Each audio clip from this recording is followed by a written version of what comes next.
Hello my dear students, केम सो मजे में ही होंगे। चलिए शुरू करते हैं। हमारा जो अधूरा टॉपिक आज हमने छोड़ रखे थे गवर्नमेंट बजट का, ये है पार्ट 3। आज उसमें हम डिस्कस करने जा रहे हैं टाइप्स ऑफ बजट। उससे पहले आप लोगों के लिए जरूरी सूचना, आप लोगों ने अभी तक व्हाट्सएप चैनल को ज्वाइन नहीं किया है तो जल्द से जल्द डिस्क्रिप्शन में जाओ, व्हाट्सएप चैनल को ज्वाइन करो एंड देन उसमें मेरे पीछे दिखने वाली सारी पीडीएफ आपको उसमें मिलने वाली है। पीवाईक्यूज और एमसीक्यूज, बहुत कुछ आपकी एंटायर प्रिपरेशंस के लिए बोर्ड एग्जाम्स की।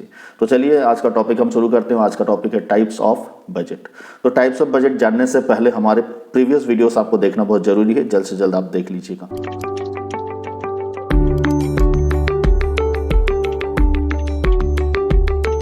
तो चलिए शुरू करते हैं। हमारा जो बजट है बच्चों 3 तरीके का होता है, और पहला है बैलेंस्ड बजट, दूसरा है सरप्लस बजट और एक है डेफिसिट बजट।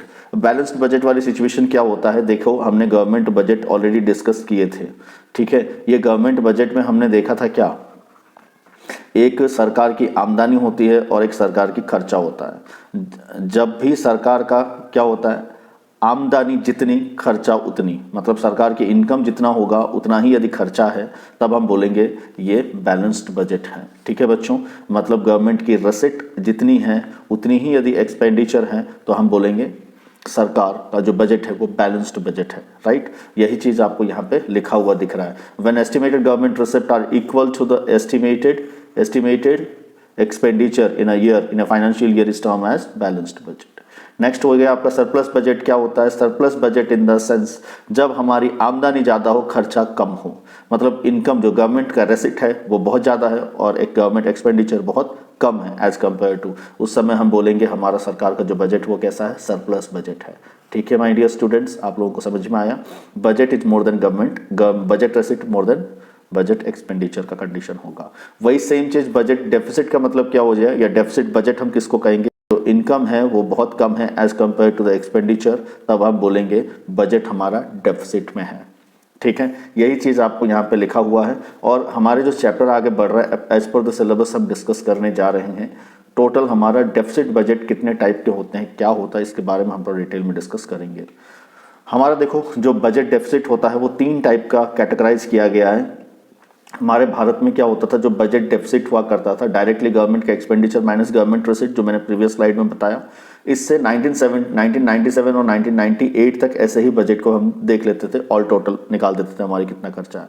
बट उसके बाद से जो बजट पेश किया जा रहा है उसमें डिटेल में बताया जा रहा है कि भाई रेवेन्यू डेफिसिट कितना है, फिजिकल डेफिसिट कितना है और प्राइमरी डेफिसिट कितना है, मतलब इंडिविजुअली डिटेल में बताया जाता है। और 1997 और 98 के फाइनेंशियल ईयर से पहले तक हमारे भारत में एक साथ बता दिया जाता था ऑल टोटल, ठीक है, एग्रीगेट बता दी जाती थी।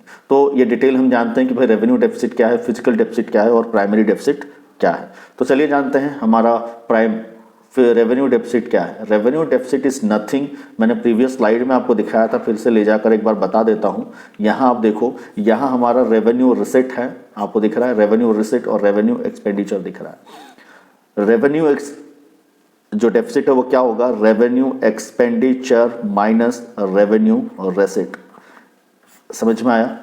मतलब रेवेन्यू एक्सपेंडिचर कौन सा होता है, ऐसे खर्चे सरकार का जिसमें सरकार को कुछ भी नहीं मिलना, एसेट क्रिएट नहीं हो रहा है, बस पैसा खर्चा हो रहा है, उसके बदले में सरकार को कुछ नहीं मिल रहा है, उसको हम बोलते हैं रेवेन्यू एक्सपेंडिचर। सेम चीज हो गया रेवेन्यू रिसिट, सरकार का कोई एसेट लाइबिलिटी क्रिएट नहीं हो रहा है, इसमें क्या हो रहा है, लाइबिलिटी क्रिएट नहीं हो रहा है, बस पैसा आते जा रहा है, वो हो गया रेवेन्यू रिसिट। जैसे tax, non tax, direct indirect, commercial, administrative revenue, ये सारी हमने डिटेल में डिस्कस किया था हमारे प्रीवियस वीडियोस में, ठीक है। आप लोगों का भी रेवेन्यू डेफिसिट तो समझ में आ गया होगा, वो क्या होता है, revenue expenditure minus revenue receipt. चलिए हम आगे इसको थोड़ा ब्रीफली डिस्कस करते हैं, क्या है रेवेन्यू डेफिसिट को। यही है रेवेन्यू डेफिसिट, मैंने जैसे आपको बताया RE, यहाँ आपको दिख रहा होगा RE, revenue expenditure minus revenue receipt. जब ये वाली कंडीशन होगी तब हम बोलेंगे रेवेन्यू डेफिसिट है, मतलब रेवेन्यू से जितना एक्सपेंडिचर हो रहा है उसमें रेवेन्यू रेसिप्ट कम है, ठीक है। जब इनकमिंग कम होगी, रेवेन्यू एक्सपेंडिचर ज़्यादा होगा, उस समय हम कहेंगे हमारा गवर्नमेंट का जो रेवेन्यू है वो डेफिसिट में है, ठीक है।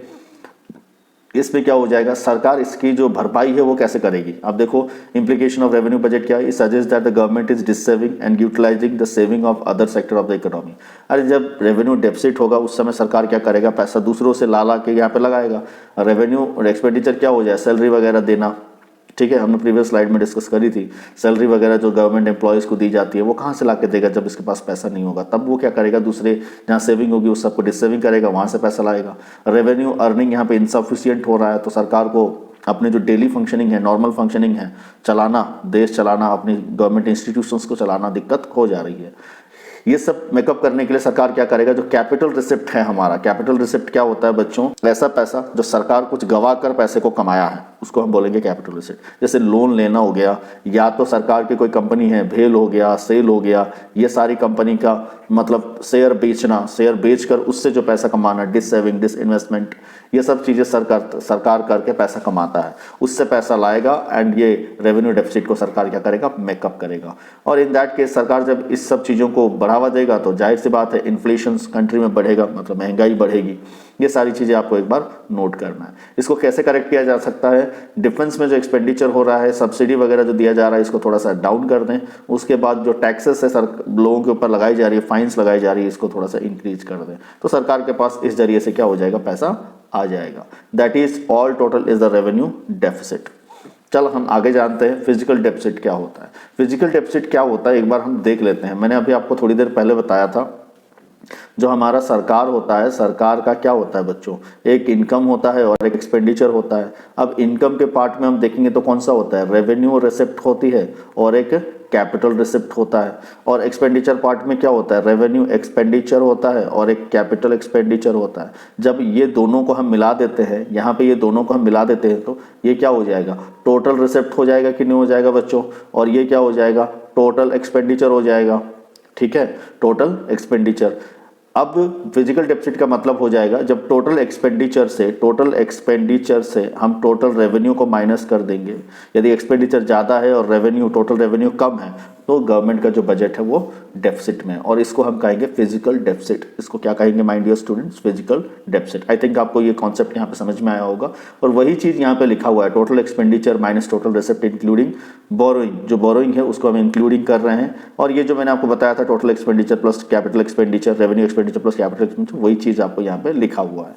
इसमें क्या होता है, इम्प्लीकेशंस क्या होता है, इट लीड टू द डेब्ट ट्रैप। सरकार को पैसा नहीं है तो सरकार कहीं से लोन लेगा ना, सरकार को उधारी के गड्ढे में ढकेल देगा। पेमेंट, पैसा लेगा बाहर से और उसको पेमेंट करते रहेगा।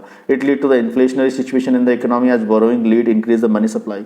मतलब ज़्यादा ज़्यादा पैसा बोरोइंग करेगा और सरकार क्या करेगा, लगाएगा ना कंट्री में, तो लोगों की जेब में ज़्यादा पैसा आ जाएगा, पैसा आएगा तो डिमांड बढ़ जाएगा और सप्लाई नहीं बढ़ेगी। इन दैट केस कंट्री में इन्फ्लेशनरी सिचुएशंस क्रिएट हो जाएगी। तो ये सारी चीज़ें इम्प्लीकेशंस होगी। It increase the dependency of government on foreign countries, क्योंकि उसके ऊपर डिपेंड होना, वहाँ से पैसा आएगी।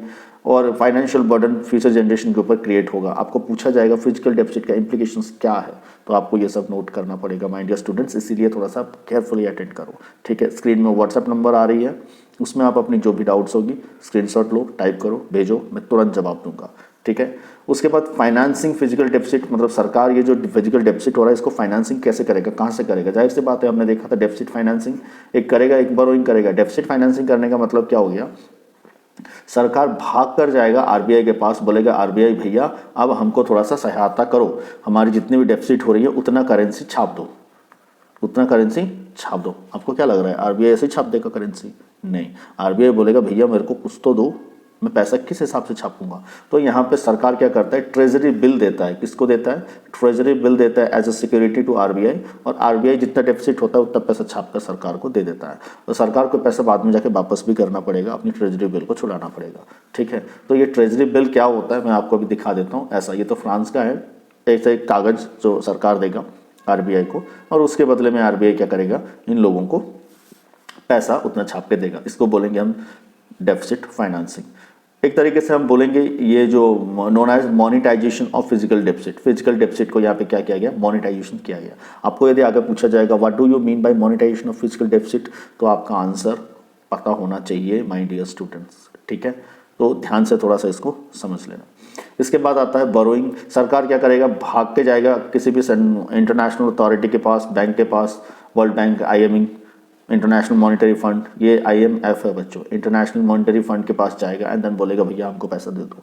तो इस सब सिचुएशन आएगा जब फिजिकल डेफिसिट वाली कंडीशंस आएगी। इसीलिए तो हमारे भारत में आप देख रहे होंगे अब बहुत सारे प्राइवेटाइजेशंस की जा रही है। क्यों, सरकार के पास पैसा नहीं है। तो बच्चों प्राइमरी डेफिसिट क्या है, ये एक इंपॉर्टेंट पार्ट है, आप देखिएगा। देखिए लेट्स से हम कहते हैं कि हमारे भारत का 2022 और 23 का जो फाइनेंशियल ईयर था, 2022 और 23 का जो बजट था, इस बजट में हमारा फिजिकल डेफिसिट, लेट्स से जो फिजिकल डेफिसिट हमने अभी डिस्कस किया था, एफडी फिजिकल डेफिसिट डिस्कस किया था। फिजिकल डेफिसिट क्या था? Total expenditure minus total revenue, जो निकला वो हमारा फिजिकल डेफिसिट है, मतलब वित्तीय घाटा है, मतलब कम है, पैसा कम है सरकार के पास। तो इसको सरकार कैसे पूरा करेगी, कहाँ से लोन लेगी, वो करेगी। हमने प्रीवियस स्लाइड में फिजिकल डेफिसिट में इसको डिस्कस किया था। अब लेट से 2023 और 24 में यदि सरकार को बजट प्रेजेंट करना हो तो सरकार बजट प्रेजेंट करते वक्त कौन कौन चीज़ों के ऊपर ध्यान देगी? उस साल का फिजिकल डेफिसिट जो देखा जाएगा, ये भी सेम चीज़ देखा जाएगा भाई, टीई माइनस टीआर। अब टीई टीआर में देखा तो जाएगा, बट यहाँ पे एफडी में जो हम फिजिकल डेफिसिट की बात कर रहे हैं, इसमें पिछले 10 साल 12 साल 14 साल पुराना जो इंटरेस्ट लोन लिया गया था उसका इंटरेस्ट भी तो है कि नहीं? उसका इंटरेस्ट भी तो पेमेंट हो रहा है। और सबसे इंटरेस्टिंग बात, जितना भी हमारा फिजिकल डेफिसिट होता है ना, वो डेफिसिट में 80% इंटरेस्ट ही होता है। हम किसी से लोन लिए उसके इंटरेस्ट को पेमेंट कर रहे हैं। अब इस साल के जो भी हमारे प्रधानमंत्री होंगे, सॉरी फाइनेंस मिनिस्टर होंगे, निर्मला सीतारमण जी, वो पर उसके ऊपर क्वेश्चन मार्क आ जाता है, नहीं आप कैसे फाइनेंस मिनिस्टर हो, आप पॉलिसी नहीं बना पाते हो, इतना ज़्यादा हम घाटे में चली जाती है हमारी बजट, आप क्या कर रहे हो? असली तो देखा जाए तो इसमें क्या है भैया, इंटरेस्ट पेमेंट भी तो जुड़ा है। उसके लिए निर्मला सीतारमण जी ने क्या किया? वो तो कभी 1992 में लोन लिया गया था, उसका इंटरेस्ट अभी भर रहे हैं। निर्मला सीतारमण जी ने क्या पॉलिसी बनाया? लोन पहले लिया गया था, उसका इंटरेस्ट उन्होंने भर दिया और हमको पिछले दिख गया इतना चाहता। तो ये सब चीजों को हटाने के लिए एक जो नया टर्म लाया गया, प्राइमरी डेफिसिट। इसका मतलब क्या हो जाता है, जो भी जिस भी वित्तीय वर्ष का या जिस भी साल का हमारा फिजिकल डेफिसिट होता है, उसमें से हम क्या करते हैं, जो इंटरेस्ट हमको देना है वो इंटरेस्ट को हमको कर देना है माइनस, जो बचेगा हम बोलेंगे प्राइमरी डेफिसिट। प्राइमरी डेफिसिट का कुल मिला के मतलब ये है उसी साल का कितना घाटा है, उस साल की फाइनेंशियल ईयर का कितना घाटा है। फिजिकल डेफिसिट तो हम पहले बोलते थे, बट उसमें से हम जब इंटरेस्ट जो हमको देना है वो साइड कर दिए, तो पता चला कि हाँ करंट फाइनेंस मिनिस्टर का जो पॉलिसी है वो कैसे काम किया। यदि प्राइमरी डेफिसिट ज़्यादा है तो जाहिर सी बात है पॉलिसी काम नहीं किया, इनकम घट गया, ठीक है। तो सेम चीज आपको यहाँ पे लिखा हुआ दिख रहा है। Primary deficit can be defined as the physical deficit less interest payment on previous loan, ठीक है। प्रीवियस इंटरेस्ट जो लोन के ऊपर जो इंटरेस्ट है उसको हम हटाकर बात करेंगे। ये क्या डिफरेंस है? It is the difference between physical deficit and the interest commitment on loan taken previously. पिछले जो लोन लिया गया था वो और ये फिजिकल डेफिसिट बीच के डिफरेंस जो है that is primary deficit. Primary deficit तो यहां निकाल लिया। अब देखो जीरो प्राइमरी डेफिसिट का मतलब क्या है? जाहिर सी बात है, zero primary deficit implies that the interest commitment alone has force government to borrow further. Zero primary deficit मतलब ये 22-23 में कोई भी हमारा डेफिसिट नहीं है, जितना एक्सपेंडिचर है उतना हमारा, जितना इनकम है उतना एक्सपेंडिचर है, कोई उससे ज्यादा कुछ हुआ नहीं है, डेफिसिट में हम गए नहीं है। बट जीरो प्राइमरी डेफिसिट का मतलब ये बता दिया कि भैया जो इंटरेस्ट का अमाउंट है वही हमारा डेफिसिट में है, ठीक है, जब जीरो प्राइमरी डेफिसिट के बात आएगी। तो यहां ध्यान देना आप लोग, ये जीरो प्राइमरी डेफिसिट का मतलब क्या है जब पूछा जाएगा, आपको ये समझ जाना है उसी साल का सिर्फ इंटरेस्ट ही इंटरेस्ट हमको पेमेंट करना है। उस साल में हमारे सरकार का कोई भी घाटा नहीं है, उस समय हमारा total revenue is equal to total expenditure है, बस सिर्फ हमारा जो इंटरेस्ट है अलग से जो देना है वो इंटरेस्ट ही हमारा घाटा है, इसीलिए सरकार को बोरो करना पड़ेगा। हायर प्राइमरी डेफिसिट मतलब ज्यादा प्राइमरी डेफिसिट ज्यादा है, मतलब उस साल में इनकम कम हो गया है, खर्चा ज्यादा हो गया, इसीलिए हायर प्राइमरी डेफिसिट दिखाएगा। उसमें हम क्या करेंगे, इंटरेस्ट पेमेंट हमारा बहुत कम था और प्राइमरी डेफिसिट का बात ही किया जाएगा, ठीक है। Primary deficit has been one of the major reason for the increasing final deficit in Indian budget. Primary deficit ही ऐसा पार्ट है, इंटरेस्ट तो हम हर साल पेमेंट कर रहे हैं जो पेमेंट पैसा लिए है, और प्राइमरी डेफिसिट वाला ही पार्ट है यदि हमारा इनकम कम हो गया, मतलब टोटल रेवेन्यू कम हो गया, एक्सपेंडिचर ज्यादा हो गया, तो उसमें हमारा बजट ज्यादा घाटे में दिखाता है, ठीक है। My dear students, I think आपको प्राइमरी डेफिसिट समझ में आ गया होगा, और आप जल्द से जल्द वीडियो को लाइक जरूर करना, शेयर करना और सब्सक्राइब करना। चैप्टर एक ग्लांस देखो, ये जो आपको स्क्रीनशॉट दिख रहा है ना, ये एंटायर आप ही लोगों के लिए बनाया गया है यार। इसमें आप देखना पूरा चैप्टर लाइन टू लाइन आपको दिख जाएगा, गवर्नमेंट बजट का कंपोनेंट्स क्या है, ऑब्जेक्टिव्स क्या है, टैक्स रेवेन्यू कैसे कलेक्ट किया जाता है, फिर बजट डेफिसिट्स क्या है। आपको ये सब चीजें चाहिए तो व्हाट्सएप चैनल को जल्द से जल्द ज्वाइन करो, लाइक शेयर सब्सक्राइब कर दो।